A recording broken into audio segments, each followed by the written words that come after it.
Long ago, in a galaxy far away, the Star Wars saga began, and Kenner continues the excitement. We must capture Luke Skywalker.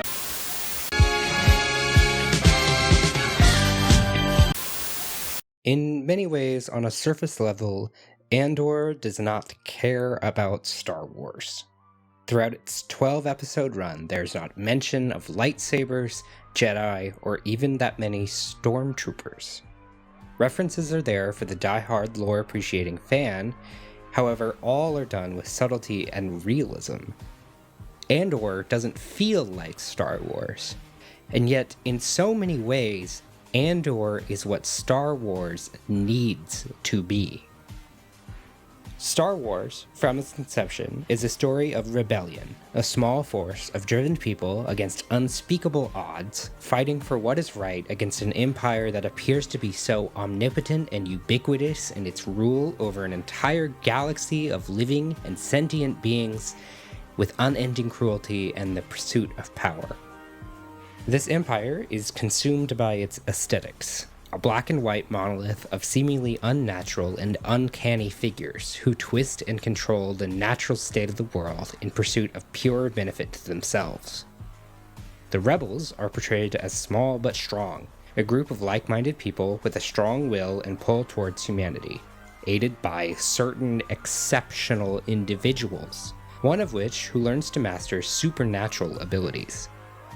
It's these individuals who bring about real change, with the prequels and sequels playing into a destined family saga that only hurts the initial concept and stretches thin the plausibility of its story and universe. Much like the Empire at the center of its story, Star Wars as a franchise has stood alone, an unquestioned entertainment institution that generates an almost inconceivable amount of income every single year since its inception in 1977. A wave of merchandise and deals with seemingly innocuous brands leads to fruit and vegetables becoming advertisements for a movie franchise. This mindset of constant pampering and steady stream of revenue-generating content has led to an unforeseen decay on the products that actually draw audiences and fans in. A constant need to appeal to target demographics has led the recent film outings of Star Wars to less than stellar results, with any attempts at changing or modifying the already shaky formula giving way to some of the most corrosive responses and opinions from individuals who claim to want the Star Wars franchise to evolve. Star Wars has become a slave to its aesthetics, with shoddy filmmaking and storytelling falling under the weight of expectations and exhaustion from cast and crew. So, where does Andor fit into the equation? A 12-episode prequel series about a character doomed to die in a film with a legendarily troubled production that came through with mostly positive results. Pair that with a growing group of recent television outings that have outright failed to match any of the lofty ambitions and storytelling beats found in animated productions made for children a decade ago, and Andor seemed like it was shaping up to be yet another failed experiment. So, what did we get?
Andor is a dazzlingly robust experience, with a mind-melting level of depth and complexity, an advanced course on the way oppression affects humanity at its fundamental level, and most importantly, truly great television. What Andor puts in pure, crystalline focus is the way that tyranny and fascism directly affects people and communities, and how their relationships and hardships change form. At almost no point in the original trilogy do we stop to focus on how living under the Empire really affects the people of it on a day-to-day level. The rebellion we meet is not only already fully formed, but it's such a known force to the Empire itself that they are taking political prisoners from dissenting planets and destroying those very planets. Luke, being our introductory character, doesn't expand on this, because the audience is never shown how or even if he has been negatively affected by the Empire and its presence on Tatooine. It isn't until later, as he is directly affected by the death of his aunt, uncle, and Ben, does he fully come into being a Resistance fighter and a Jedi. The planet itself seems relatively unchanged from depictions occurring earlier in the series' chronology, with the inclusion of some stormtroopers at checkpoints. To be clear, this isn't a knock on the original trilogy, because the style of storytelling works for what they're trying to make. I love the original trilogy, it's just Andor does different things. Compare this to Andor's Ferrix, the home planet of Cassian Andor, and a relatively quiet mining planet. At the start of the series, Ferrix is under the jurisdiction of a corporate military organization called Preox Morlana, an underachieving group of rental cops who would prefer to leave the planet and its system to their own devices. That is, until Cassian has an altercation with two Pre-Mor officers that ends in their deaths. To be fair, the head of security is quick to sweep the incident under the rug, to the chagrin of his deputy officer Cyril Karn. Karn is dissatisfied with the lack of control he has in his own life, as well as the control he wants to have as an officer over other people. When he is given the opportunity to act on his own, he leads a manhunt for Cassian Andor that leads to the deaths of almost all the officers under his command, and gets himself and every one of the people involved fired. With this, Ferrix is now under Imperial control, and throughout the series we see firsthand how fascism can directly affect local communities. Things quickly spiral, with two of Andor's friends tortured for information about him and the Resistance, and the Empire's control gradually tightening. Everything that happens to the people of Ferrix changes the location itself. They don't start out occupied by stormtroopers, they start out occupied by mall cops, and even the prison guards found later on in the series are a long shot from the faceless legions of the Imperial Army. Andor makes it very clear that all the people in the Empire are flesh and blood, and that they are making this choice for the path of least resistance. By the time the citizens revolt, the soldiers of the Empire carry riot shields and appeal far closer to real-world police enacting violence on native protesters than the lovable trooper you can now find at Disneyland.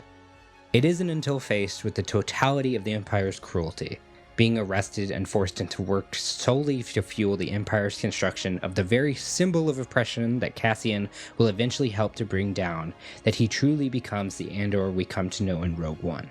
This false arrest and police brutality leads to a Kafkaesque narrative about the nightmare-inducing horrors of industrial capitalism, and the deeply humanistic powers of resistance that lie at the core of the storytelling on display.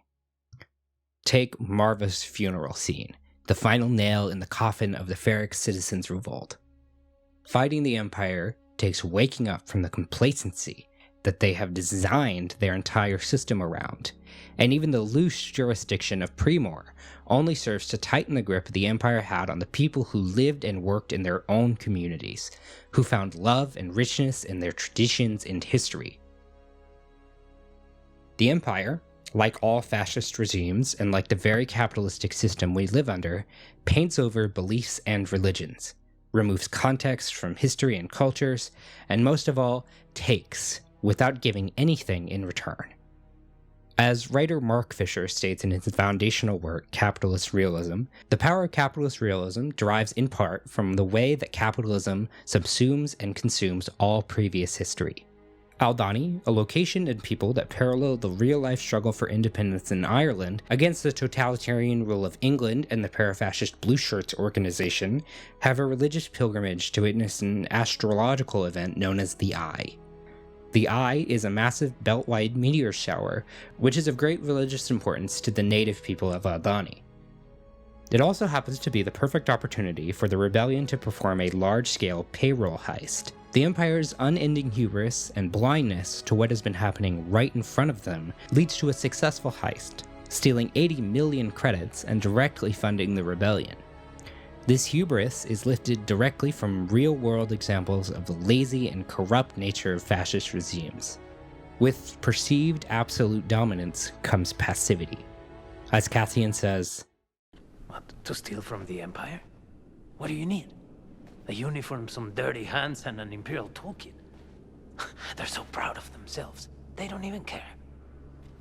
They're so fat and satisfied, they can't imagine it. Can't imagine what? That someone like me would ever get inside their house, walk their floors, spit in their food, take their gear." The arrogance is remarkable, isn't it? This heist also brings an end to a martyr of the rebellion, a young rebel by the name of Karis Nemik. If there was ever a Marx-like figure in Star Wars, Nemik would be him. A die-hard rebel committed fully and entirely to the cause, Nemik has written the manifesto that would be the ignition needed to radicalize Cassian Andor and topple the Empire. In the brief snippets we hear of Nemik's manifesto, his actual writing lies somewhere in the margins of a field guide to the rebellion and a somewhat messy understanding of political naturalism. Political naturalism implies that there is a natural order to the world, that the natural order of people is to want freedom, and that any obstruction to the natural idea of freedom will inevitably lead to powerful acts of insurrection. While this naturalist ideology falls short in the real world in many key areas, in Star Wars, there literally is a natural order of things. The subtlety of Andor, however, is that there is never a mention of the Force, only darkness and the struggle of the light. The people of the Star Wars universe is what Andor shines a light onto. The way these normal, everyday people are affected by the wound that refuses to heal. This reaching darkness that is here to stay, and the breaking points that lead to acts of insurgency. The real-world parallels are too many to name, and if you have connected to what Nemik is trying to say, there are hundreds of years of theory and writings, small stories of resistance, and people fighting for a better tomorrow.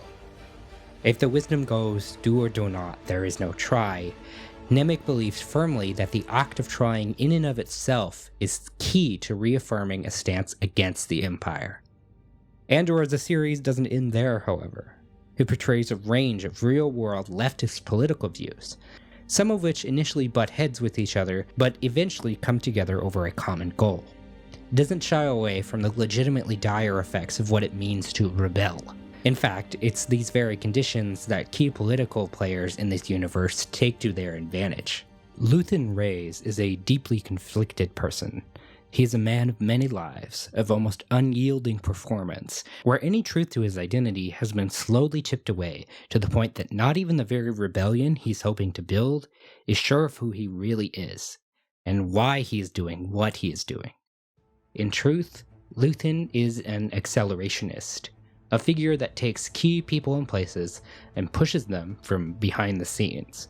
Someone who recognizes that under the increasing pressure of tyranny, eventually something will snap.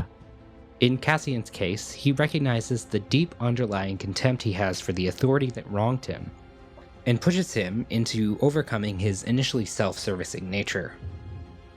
Luthen's closest professional tie is with disgruntled Senator Mon Mothma, who funds the rebellion under the table while keeping the guise of the even-handed liberal in her day-to-day life. In living this double life, on one side the delightfully gleeful collector of objects, and the other the ruthless rebellion recruiter, he has cut off all of his close personal ties and closed himself off from intimate, meaningful connection.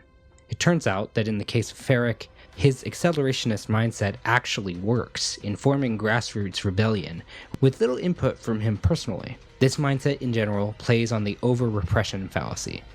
As described by David Silverman for politicalviolenceataglance.org, the over-repression fallacy occurs when governments use indiscriminate violence to crush an insurgency, harming people regardless of whether they are engaged in resistance or not. This fallacy can be found throughout all of Andor and is key to its portrayal of the Empire. Luthen's willingness to sacrifice for the good of the rebellion is not an easy pill to swallow, even for other resistance leaders. The rebellion is only as strong as the convictions of the people in it. And in the large-scale game of cat and mouse between the two factions, some pieces need to be taken off the board in order for others to prosper. This mindset, however, can be extremely taxing and dehumanizing to the very people trying to run the resistance. Death in Andor comes quick and brutally realistically, and in the case of Marva, without the people you love by your side. Gorn, Krieger, Tamron, Kino, Namek, all of these people are key members of the resistance lost to time but not forgotten. Even Andor will eventually meet this fate, committing the very action that sets the rest of the Star Wars universe as we know it into motion. It's these sacrifices that allow for the amount of depth in the writing Andor explores. The creators of Andor love Star Wars and want desperately for it to reach its full potential, while acknowledging that the only way to do that is to make sacrifices to the formula. Thank you for watching.